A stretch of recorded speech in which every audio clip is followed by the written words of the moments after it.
올해 들어 첫 국회인 3월 임시국회가 내일부터 여야 교섭단체 대표연설을 시작으로 본격적인 활동에 들어갑니다.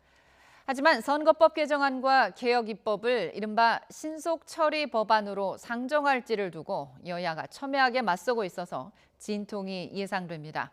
국회에 나가 있는 취재 기자 연결합니다. 염혜원 기자. 네, 국회입니다. 네, 내일부터 3월 임시국회가 이제 본격적인 활동에 들어가는데요. 어렵게 국회가 열리기는 했지만 당장 선거법 개정안을 처리를 두고 여야가 대치하고 있는 모습이에요. 네, 그렇습니다. 국회는 내일 교섭단체 대표 연설을 시작으로 본격적인 활동에 들어가는데 상황이 녹록지가 않습니다. 한국당을 제외한 민주당과 야3당의 패스트트랙 합의가 핵심 쟁점인데요. 민주당과 야3당은 선거법 개정안을 신속처리 법안으로 지정하는 시한을 이번 주로 잡고 있습니다. 그래야만 내년 총선을 개정된 선거법으로 치를 수 있기 때문입니다. 하지만 한국당은 정개특위가 오늘까지 내달라고 요청한 선거법 개정 협상안을 아직도 제출하지 않고 있습니다.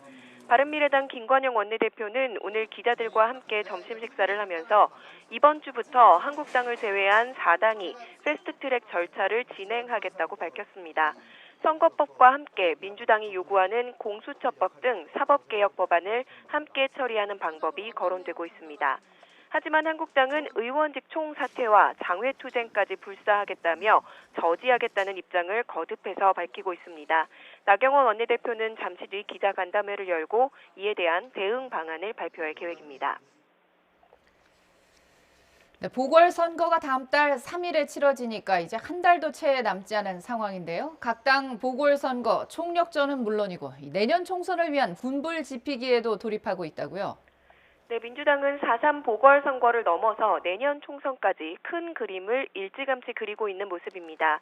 개각이 완료되면 현역 의원인 전임 장관들이 돌아오게 되고 최근 청와대 일기 참모진들과도 교감하면서 전열을 가다듬고 있습니다. 여기에 문재인 대통령의 최측근으로 꼽히는 양정철 전 청와대 홍보기획비서관도 당으로 돌아옵니다. 최근 양 전 비서관이 이해찬 대표를 만나서 민주당 싱크탱크인 민주연구원장직을 맡겠다고 밝혔고 문 대통령과도 면담한 것으로 알려졌습니다.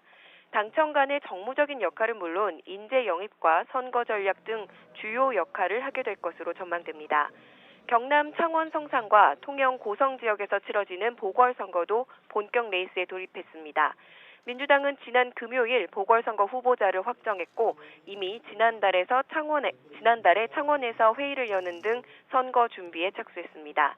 자유한국당 황교안 대표는 지난달 27일 취임한 뒤에 벌써 두 번째로 부산 경남 지역을 방문했습니다.